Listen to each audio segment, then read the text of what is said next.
Olá, caríssimo telespectador da Rede Século XXI. Obrigado pela sua audiência. Que bom encontrá-lo diante do televisor, sintonizado nesta tão querida Rede Século XXI. Domingo, final da tarde, começo de mais uma jornada de 7 dias, para a qual eu auguro para você e os seus entes queridos, seus familiares, abundantes graças. E pela terceira vez, o programa Luz da Vida se debruça sobre um dos novíssimos. Novíssimos são as últimas realidades que se seguirão após o fim da aventura humana aqui na Terra. Morte, juízo, inferno e paraíso. 29 programas Luz da Vida dedicamos ao primeiro novíssimo, a morte. E esse é o terceiro que dedicamos ao juízo. No final de nossa peregrinação na Terra, após a morte, ninguém vai dormir, ninguém vai cochilar, ninguém vai desaparecer. Todos compareceremos diante do tribunal de Cristo para sermos julgados e recebermos a recompensa pelo bem ou pelo mal que nós fizemos aqui na Terra, segundo aos Coríntios, capítulo 5, versículo 10. Ademais, no final da história da humanidade, haverá o arremate da história.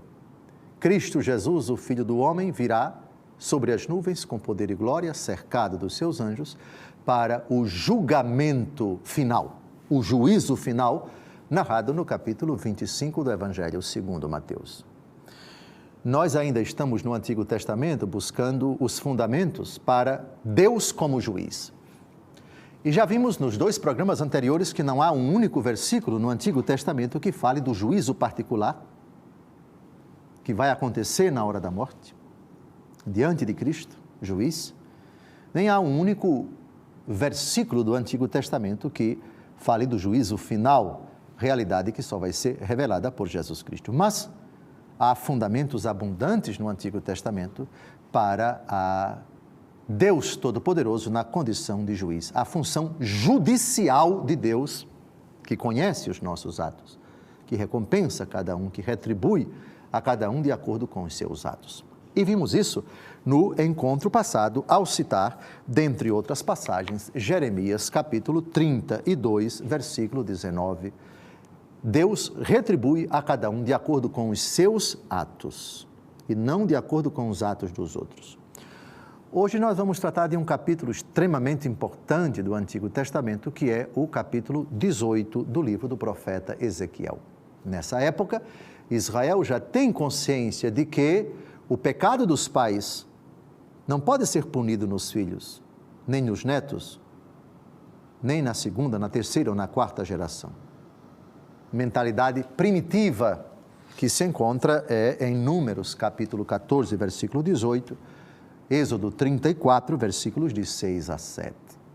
E já vimos que isso era fruto de uma mentalidade primitiva que, graças a Deus, amadureceu até chegar nesta concepção, que é a mesma do Novo Testamento, e nós vamos começar a refletir agora, Ezequiel, capítulo 18. Síntese desse capítulo, responsabilidade individual. Você vai pagar pelos seus atos, você vai responder pelos seus atos. Os pais não vão ser punidos nem recompensados nos filhos. Os pais responderão pelos seus atos e os filhos responderão pelos seus atos. Comecemos então a leitura do capítulo 18 de Ezequiel. Primeiro, versículos de 1 a 4. A palavra do Senhor foi-me dirigida nestes termos. Por que repetis continuamente esse provérbio entre os israelitas? Os pais comeram uvas verdes, mas são os dentes dos filhos que ficam embotados. Por minha vida, oráculo do Senhor Javé, não tereis mais ocasião de repetir esse provérbio em Israel. É a mim que pertencem as vidas, a vida do pai e a vida do filho. Ora, é o culpado que morrerá. Então vejam que, primeira coisa, a profecia foi feita para combater um provérbio. Os provérbios, vamos chamar isso em linguagem popular brasileira, os ditados populares. O que é um ditado popular? São máximas, são afirmações que andam na boca do povo, que traduzem, às vezes, mentalidades, concepções. Querem ver um ditado? Filho de peixe, peixinho é. A gente sabe que esse ditado não se aplica sempre para todas as pessoas, porque tem pais santos, cujos filhos, não todos, mas um aparece como ovelha negra. E tem pais péssimos,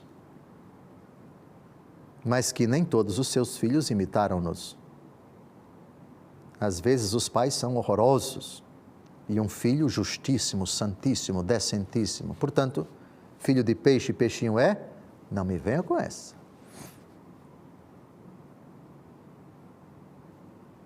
São dezenas, centenas os ditados.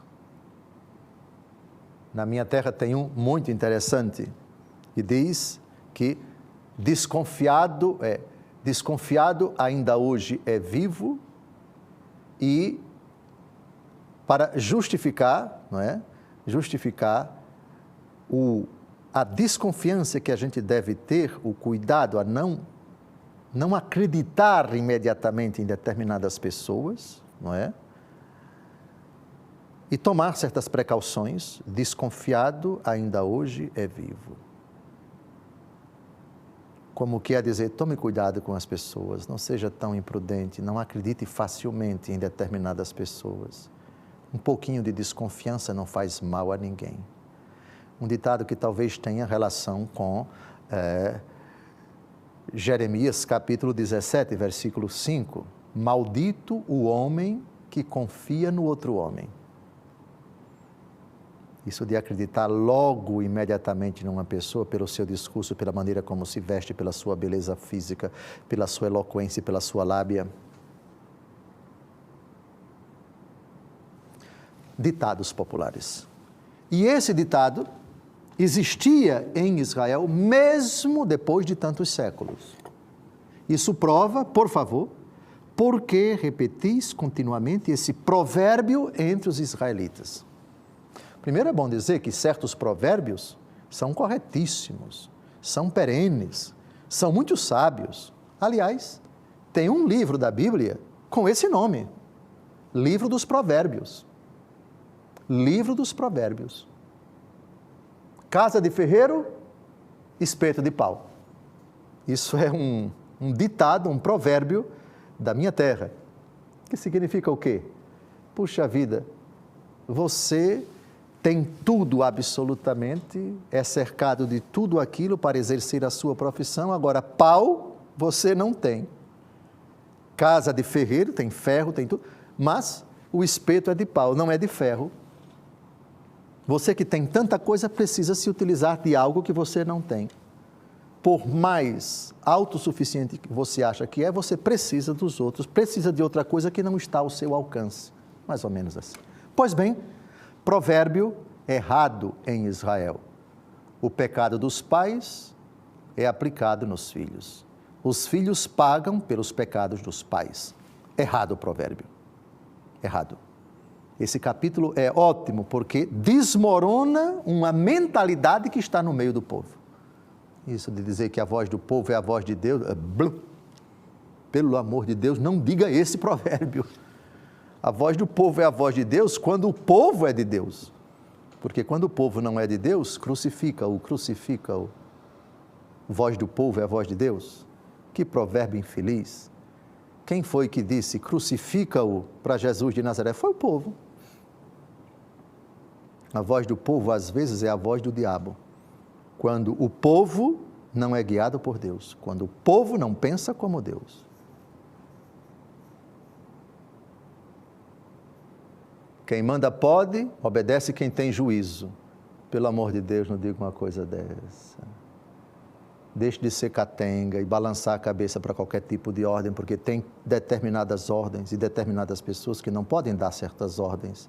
E você não é obrigado a segui-las. Você não é obrigado a obedecê-las. Manda quem pode, obedece. Quem primeiro reflete se a pessoa pode dar aquela ordem, se é conveniente, se é legítima. Aí sim, você obedece se aquilo dali não violar a lei de Deus, se aquilo dali estiver realmente justo, razoável, e se aquela autoridade, quem deu aquela ordem, pode realmente fazer aquilo, e aquilo não é pecado, aquilo não viola a lei dos homens, muito menos a lei de Deus. Pois bem, eu fiz essa breve digressão para mostrar que certos provérbios que a gente repete, às vezes são malucos, às vezes são doidos, às vezes podem impregnar no nosso coração uma mentalidade, um comportamento errado. E esse provérbio, de que o pecado dos pais é punido nos filhos, como se existisse uma maldição, como se Deus fosse tão carrasco, Deus fosse um brutamontes, como se Deus fosse um Deus terrível, violento, vingador, que vendo o pai praticar um pecado, você fez isso, pois agora você me paga, porque seus filhos vão sofrer pelo que você fez, seus netos vão sofrer, seus bisnetos e tal. Errado. É a mim que pertencem as vidas, a vida do pai e a vida do filho, versículo 4, Ezequiel 18. Ora, é o culpado que morrerá. Nós estamos chegando ao final deste primeiro bloco. Você não saia daí, porque no segundo bloco nós vamos continuar a refletir esse capítulo que é central, e é importante a gente compreender textos do Antigo Testamento, para quando chegarmos no juízo particular e no juízo final, a gente não caia no absurdo de dizer, se uma pessoa morrer em pecado mortal, mas Senhor, veja, eu sei, eu morri em pecado mortal, mas minha mãe era uma santa, mas ela só vivia rezando o terço, meu pai também, devoto do Padre Pio. Você vai responder pelos seus atos. Aqui somos somente nós dois. Da mesma forma, o contrário. Uma mãe santa é julgada por Deus. Senhor, eu quero pedir aqui pelo meu filho que morreu em pecado. Ou está vivendo em pecado. Você responde pelos seus atos, seu filho responde pelos dele. Essas premissas estão já no Antigo Testamento. Deus é justo e será sempre ao nos julgar individualmente e coletivamente. Portanto, ninguém apele, quando morrer, para a bondade ou para a maldade de quem quer que seja. Cada um diante de Deus vai responder pelos seus atos. E o principal fundamento está aqui, Ezequiel capítulo 18. Responsabilidade individual. Pecado dos pais não se pune nos filhos, nem vice-versa. Os bons responderão pelos seus atos, os maus responderão pelos seus. Cada um responde pelos seus próprios atos diante de Deus. Não saia daí, voltamos daqui a pouco.